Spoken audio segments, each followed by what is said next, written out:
आदाब, नमस्कार दोस्तों। बोलता बिजनौर में मैं नाहिद फातिमा आपका स्वागत करती हूँ। दोस्तों, कहा जाता है कि डॉक्टर इस दुनिया के भगवान होते हैं, भगवान का रूप होते हैं, लेकिन एक लंबे समय को अगर देखा जाए तो ये बात 100% सच नहीं रही है, लेकिन अगर देखा जाए तो 100% गलत भी नहीं है। आज हमारे साथ स्टूडियो में जो मेहमान मौजूद हैं वो इसी पेशे को बिलोंग करती हैं, डॉक्टर हैं, लेकिन इसके साथ साथ उनके इतने सारे काम हैं कि मैं मुख्तसर अल्फाज में उनको आपको बता नहीं सकती हूँ। बहुत ज्यादा डिटेल में बात करने के लिए हमारे साथ वो खुद मौजूद हैं, खूबसूरत हैं, खूबसूरत भी हैं। मैं बात कर रही हूँ डॉक्टर राठी, नजीबाबाद में पूजा हॉस्पिटल में है, और बोलता बिजनौर की टीम की तरफ से डॉक्टर राठी आपका बहुत बहुत स्वागत है। मुझे यहाँ बुलाने के लिए बहुत बहुत धन्यवाद, आपके लिए बहुत बहुत शुक्रिया। तो डॉक्टर राठी, मैं चाहूंगी कि हमारे जो व्यूअर्स हैं वो सिर्फ बिजनौर या पर्टिकुलर एरिया के नहीं है, मतलब वर्ल्ड में हमारा चैनल देखा जा रहा है, बिजनौर के लोग सब जगह मौजूद हैं। तो मैं चाहती हूँ आप थोड़ा बेसिक अपने बारे में हमें बताएं, आप कहाँ से हैं बेसिकली और नजीबाबाद आप कैसे पहुंची? मैं एक डॉक्टर हूँ, महिला चिकित्सक हूँ। मैं दिल्ली से हूँ, पैदाइश मेरी दिल्ली की है, और दिल्ली के बाद मैंने बैंगलोर में अपना MBBS किया, और उसी के बाद अपना पोस्ट ग्रेजुएशन मैंने दिल्ली में ही करके फिर मेरी शादी नजीबाबाद में हो गई डॉक्टर संदीप से, जो कि मुझे कॉलेज में ही मिले थे। तो मैं लव मैरिज हुआ? हाँ जी, लव मैरिज हुई, और तब से मैं नजीबाबाद आ गई, और 20 सालों से मैं 22 साल हो गए बल्कि अब मैं नजीबाबाद हूँ। और डॉक्टर होने के साथ साथ मैं एक सामाजिक कार्यकर्ता भी हूँ। अभी पिछले 3 सालों से मैंने एक सोसाइटी का भी गठन किया है, जिसका नाम है सखी वेलफेयर सोसाइटी, और उसको भी चलाती हूँ। और भी बहुत सारी चीजें हैं जो पिछले, जैसे किसी का भी लंबा सफर होता है, एक हसीन सफर होता है, तो मेरा भी 20 सालों का सफर है। मैं बीच में काट कर पूछूंगी कि आप दिल्ली से ना, कैपिटल से यहाँ पर नजीबाबाद आई, तो कैसा आप फील करती हैं इतनी बड़ी जगह से एकदम ऐसे कस्बे में आना? ये सवाल कि आप दिल्ली से यहाँ कैसे आई और कैसे यहाँ रह रही है, एडजस्ट कर रही है, ये मुझे मेरे ख्याल से लाखों बार पूछा जा चुका है, और मैं कभी भी इसका जवाब देते हुए थकती नहीं। उसका रीजन ये है कि मैं चाहती हूँ कि बहुत से ऐसे लोग हैं जो छोटी जगह से बड़ी जगह जाते हैं। ऐसे एग्जाम्पल आपको इस दुनिया में बहुत मिलेंगे जो हमेशा ये ख्याल रखते हैं कि हम छोटी जगह में चाहे पैदा हुए हों, हम किसी बड़ी जगह में सेटल हों और हम किसी बड़ी जगह में बड़ा नाम करें। तो मेरे जैसे बहुत कम लोग होंगे जो बड़ी जगह में पैदा होके छोटी जगह में आए, पर आई थिंक मकसद मेरा भी वही है कि चाहे जगह छोटी हो या बड़ी हो, हमें अपना नाम जो है वो बड़ा करना है, जगह चाहे हमारी छोटी हो या बड़ी हो। तो नजीबाबाद आने के बाद ये मेरी मर्जी नहीं थी, नजीबाबाद आना बिल्कुल मेरी मर्जी में शामिल नहीं था। मैं इस बात को झूठ नहीं बोलूंगी, और शुरू के जो बहुत से लोग नहीं जानते होंगे, जो मेरे को पर्सनली नहीं जानते, कि शुरू के 8 से 10 साल मैं बहुत डिप्रेशन में रही, कि कॉलेज में बेस्ट आउटगोइंग स्टूडेंट थी मैं। चाहती तो मैं कहीं पे भी जा सकती थी, मैं USA भी जा सकती थी, मैं थोड़ी मेहनत करती तो दिल्ली में ही कुछ करती या कुछ भी, मतलब कोई सीमा नहीं थी मेरे लिए कि मैं कहाँ जा सकती हूँ। लेकिन क्योंकि मेरी लव मैरिज हुई थी और डॉक्टर संदीप यहाँ को बिलोंग करते थे, तो उनके पेरेंट्स ये चाहते थे कि हम यहीं पे अस्पताल बनाएं। और ये जो जगह थी, मैंने नजीबाबाद शादी से पहले कभी देखा नहीं था, तो मेरे ख्यालों में भी मैं शायद दिल्ली या उससे छोटे शहर में कभी गई नहीं थी, तो मेरे ख्यालों से भी छोटा शहर निकला नजीबाबाद। तो नेचुरली जैसे कोई भी इंसान होता है, इसमें झूठ बोलने वाली कोई बात नहीं है कि उस समय ना यहाँ सड़कें थी, ना उस तरह का माहौल था। आज भी बहुत सी चीजें ऐसी हैं। मैं खुद ड्राइव करती हूँ, मैं खुद एक सेल्फ सफिशिएंट लेडी थी या लड़की थी उस समय, तो बैंकिंग भी मैं खुद करती थी। मुझे कार पे जाना होता था तो कार पे गए, कहीं पे भी पहुंच गए। तो ऐसे जगह के लिए एक छोटी जगह में आना जहां आप एक वेस्टर्न कपड़े भी नहीं पहन सकते, आप जीन्स भी पहनेंगे तो आपको लोग जज करेंगे, और मैं हर समय उस समय वेस्टर्न पोशाक में ही रहती थी। मैं ये नहीं कह रही वेस्टर्न पोशाक अच्छी है, पर मैं आपको ये बताने की कोशिश कर रही हूँ कि मुझे कितना एडजस्टमेंट करना पड़ा यहाँ इस जगह में रहने के लिए और इसमें एडजस्ट करने के लिए। तो पोशाक तो एक बात हो गई, और कुछ इस तरह का था जैसे आप कहीं बाहर नहीं बैठ सकते, आपके लिए कोई आउटसाइड कोई चीज नहीं होती। जैसे आप छोटा शहर है तो लेडीज ज्यादातर अंदर ही रहती हैं, अपने घरों के अंदर रहती हैं, या अपने हस्बैंड से ही ज्यादातर बात होती है, या घर के लोग हैं, सास ससुर हैं, उसके अलावा उनके कोई फ्रेंड सर्कल बहुत ज्यादा नहीं होता। अगर होता है तो वो हस्बैंड का ही जो सर्कल होता है वही लेडीज का सर्कल बन जाता है। तो पर बहुत सारे चेंजेस आ गए। शुरू के 8-10 साल मैंने जिंदगी के शायद बर्बाद किए, ये सोचते सोचते कि मैं कहाँ आ गई हूँ, मैं अब कुछ नहीं हो सकता मेरे जीवन का। और मुझे अपना ग्राफ जो है हमेशा नीचे जाता हुआ ही दिखता था। मुझे लगता था कहाँ best outgoing student in Bangalore, और सीधा, और फिर स्टेड इन दिल्ली, और सीधा आप आ गए एक छोटी सी जगह पे। तो आई थिंक कि उसमें कोई दो राय नहीं है कि वही नजीबाबाद जिससे मुझे बहुत परेशानी थी कि ये छोटी जगह, उस छोटी जगह का बहुत बड़ा रोल है मेरी पर्सनालिटी में। आज मैंने हिंदी अच्छे से बोलना यहाँ आके सीखा। ज्यादातर मैं इंग्लिश में बात करती थी, लेकिन जो मैंने हिंदी जब बोलनी शुरू की तो मुझे लगा कि मुझे तो इतनी अच्छी हिंदी आती है। मुझे में कॉन्फिडेंस नहीं था, जैसे लोगों को शायद बाहर जाके इंग्लिश में कॉन्फिडेंस नहीं हुआ, मुझे हिंदी अच्छी बोलने में कॉन्फिडेंस नहीं था। तो अब इसी तरह से बातें लेते लेते मैंने 10 साल शुरू के जब खराब किए, तब मुझे लगने लगा कि नहीं, धीरे धीरे, क्योंकि मैं महिला चिकित्सक थी, मेरे साथ कई लेडीज ओपन आउट करती थी, अपनी घर की भी परेशानी बताती थी, जो डिलीवरी के लिए आए, या कई बार उनके साथ जैसे समय बिताने का मौका मिलता था। तो मुझे लगने लगा कि यहाँ जो स्तर है महिलाओं का, वो बड़े शहरों के मुकाबले कितना नीचे है। तो क्या कुछ ऐसा हो सकता है कि मैं उसको कुछ उसमें बदलाव ला सकूं? तो मुझे नहीं पता था कि मेरी इतना कोई वजूद नहीं था कुछ भी। आप मानेंगे नहीं कि 10 साल हो चुके थे मुझे हॉस्पिटल में काम करते हुए। मेरे हॉस्पिटल का नाम है पूजा हॉस्पिटल। तो लोग मुझे पूजा मैम कह के बुलाते थे। लोगों को मेरा असली नाम डॉक्टर राखी तक नहीं मालूम था। एक दिन मैंने दिल में सोचा कि मैं पिछले 10 सालों से कर क्या रही हूं। मुझे सिर्फ एक ही चीज में मेरा दिल लगता था, पेशेंट्स देखने में और काम करने में, क्योंकि शायद उस समय और कोई मीन्स या मोड था ही नहीं एंटरटेनमेंट का भी, और टाइम बिताने का, इस जगह के अंदर टाइम काटने का। तो वही मेरा सबसे बड़ा पैशन था कि पेशेंट्स आए, पेशेंट्स देखूं, पेशेंट्स को क्योर करूं, पेशेंट खुश होके जाए, तो मुझे बहुत अच्छा लगता था। तो उसी से धीरे धीरे मैं अल्ट्रासाउंड भी करती हूँ। शायद हो सकता है कि बिजनौर डिस्ट्रिक्ट में जब मैं आई हूँ 22 साल पहले, तो कोई भी महिला चिकित्सक अल्ट्रासाउंड नहीं करती थी। तो शायद मैं one of the first lady हूँ जिसने बिजनौर के अंदर अल्ट्रासाउंड की शुरुआत की हो सकता है मेरे कोई सीनियर डॉक्टर उस समय करती हूँ, लेकिन होंगी तो बहुत ही इक्का दुक्का, मुझे ध्यान नहीं है उस समय। तो जब अल्ट्रासाउंड करते थे तो अल्ट्रासाउंड के साथ, जैसे कि आप आजकल जानते हैं कि कितना भ्रूण हत्या और इसको लेके कितना ज्यादा वो रुझान था। तो मेरा हमेशा ये लक्ष्य रहता था कि मैं किसी तरह से भ्रूण हत्या का जो ये कलंक है, जो अल्ट्रासाउंड और डॉक्टर्स के ऊपर लग गया है, जैसे आप 100% वाली बात कह रहे थे, उसी तरह से, तो उसको किस तरह से मिटा सकूं। तो मैंने उसी में धीरे धीरे करके काम करना शुरू किया, सिर्फ अपने स्तर पे। मैं उस समय मैंने एक म्यूजिक वीडियो बनाया, भ्रूण हत्या रुकवानी होगी, जिसमें मैंने और मेरे बेटे ने गायन किया, और मैंने उसका फिल्मांकन भी नजीबाबाद में किया। एक शॉर्ट फिल्म बनाई, जो कि फिर धीरे धीरे जैसे किस्मत बदलती है, या फिर आप एक ही चीज में अगर लगे रहे और लगन से लगे रहे, तो धीरे धीरे आपका जो वो है वो चेंज होने लगता है, आपका स्टेटस बदलने लगता है, आपको लोग जानने लगते हैं। मैंने सोशल मीडिया पे अपना अकाउंट बनाया होगा 2016 में, पब्लिक अकाउंट जो बनाया, तो उसी के बाद से बस there was no looking back. फिर मेरी जो भी चीज, मैं जो भी कार्य करती थी, सिर्फ लोगों को इंस्पायर करने की इच्छा से। ना मुझे इलेक्शन लड़ना था, ना मुझे कोई पोजीशन चाहिए थी। मैं जहां थी, मैं वही डॉक्टर रहने वाली थी, मैं वही राखी रहने वाली थी। लेकिन मुझे ये लगता था कि अगर 2 लोग भी मेरी इस बात से इंस्पायर होते हैं, और सामाजिक अगर मैं कोई चेंज ला सकूं, तो मेरी जिंदगी के शायद कुछ मायने हो जाएंगे, कुछ वर्थ हो जाएगा कि मैंने अपना इतनी बड़ी जगह छोड़ के अगर छोटी जगह में रही हूं, तो मेरा रहना सार्थक हो जाना चाहिए। कम से कम इतना होना चाहिए कि लोग मुझे कम से कम मेरे नाम से तो जाने, कम से कम उनको ये तो लगे कि ये डॉक्टर राखी है, ये कुछ समाज के लिए करती हैं। तो वहीं से मेरे जो है सोशल कार्य की शुरुआत हुई। अच्छा, ये बताइए, आप 20-22 साल गुजर जाने के बाद नजीबाबाद में आपका रहना, आपका रुक जाना, ये एक एडजस्टमेंट है केवल, या नजीबाबाद के साथ अब कुछ लगाव हो चला है? ये बड़ी अजीब बात है कि अब लोग मुझसे कहते हैं कि तुम यहाँ रह लो, वहां रह लो। तो अब ये मेरा घर है, लगाओ। अब नजीबाबाद मेरा घर है।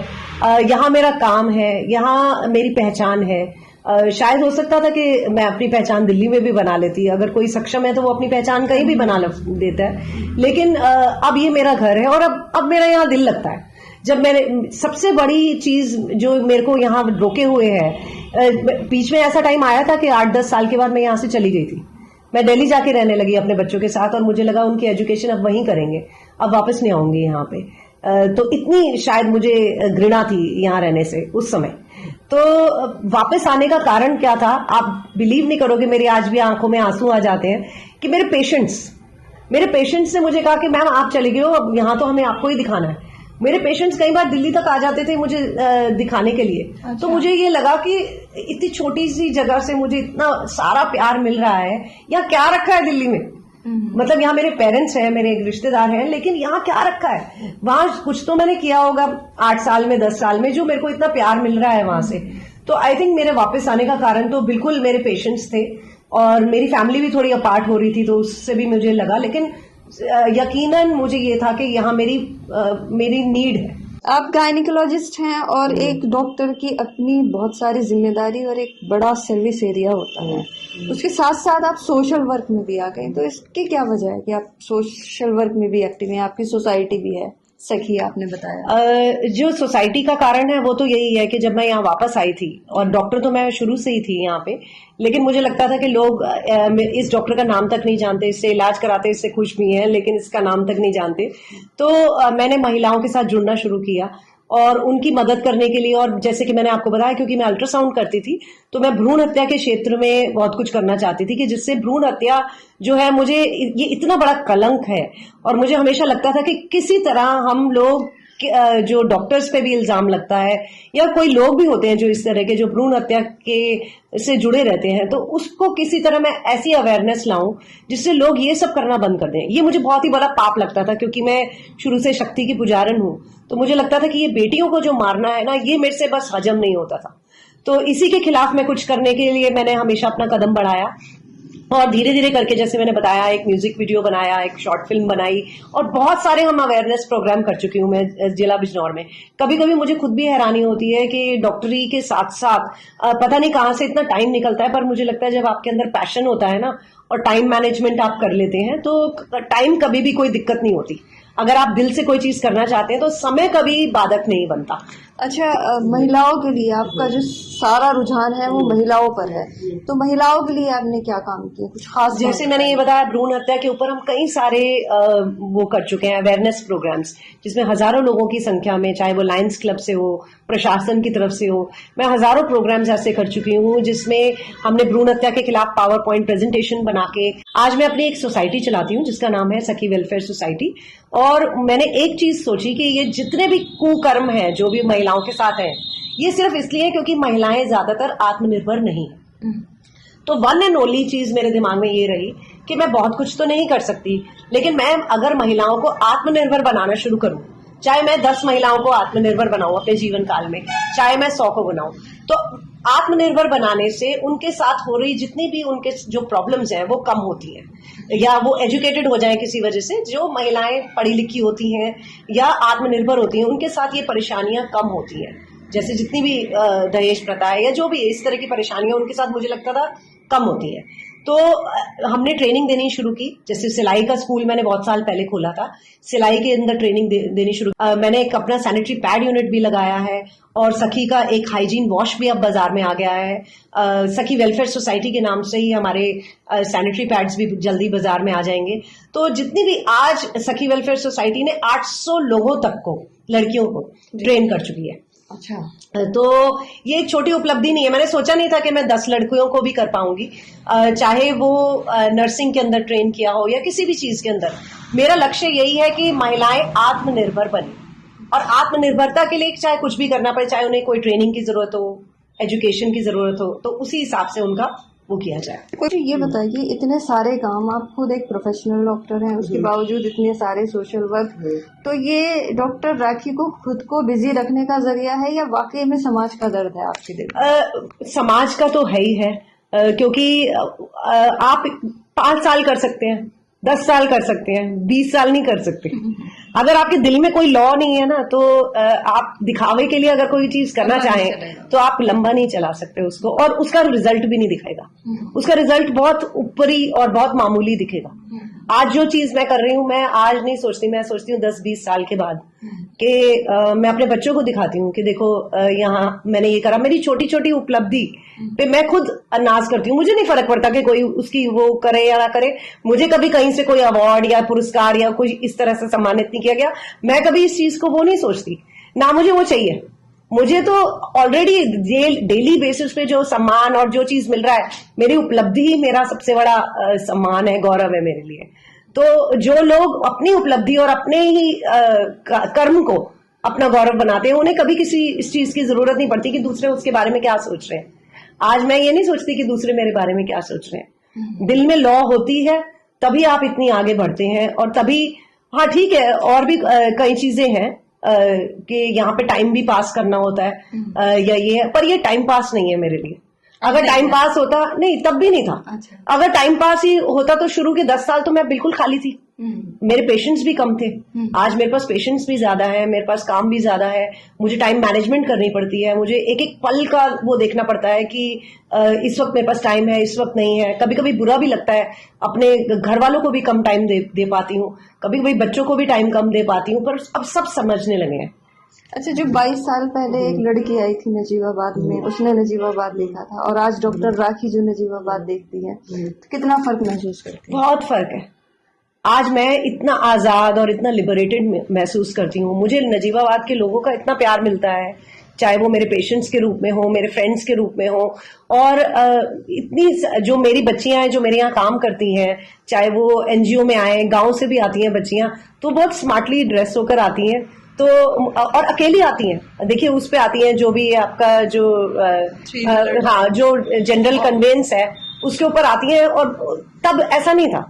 तब लड़कियां हार्डली कहीं बाहर निकलती थी, तो बहुत अजीब लगता था कि दिल्ली में तो हम अपनी गाड़ी उठाइए कहीं भी चले गए, लेकिन यहाँ पे तो हम रिक्शे पे भी बैठकर नहीं जा सकते। एक बार तो मैंने ये भी सोचा था कि बुर्का खरीद लूं ताकि किसी को पता ना लगे कि मैं कौन हूँ। मतलब ये इस तरह की बातें उस समय ये रहती थी। एक्सपेरिमेंट नहीं कभी किया नहीं। मैंने बहुत लोगों को बोला मुझे एक बुर्का ला दो, तो मैं ऐसे बाहर निकल जाऊं मार्केट में तो पता ना लगे, लेकिन कभी एक्सपेरिमेंट नहीं किया, जरूरत नहीं पड़ी। अब तो जरूरत नहीं है खैर, लेकिन बहुत बदलाव आया है लड़कियों में। लड़कियां अपने हक के बारे में जानती हैं, आगे आके बोलती हैं। जितने भी मैं प्रोग्राम्स कराती हूँ उसमें लड़कियां बढ़ चढ़कर हिस्सा लेती हैं। ट्रेनिंग के लिए वो चाहती हैं कि हम आत्मनिर्भर बने। ये एक अच्छा चेंज और पॉजिटिव चेंज मैं देख रही हूँ ये यंग जनरेशन के साथ।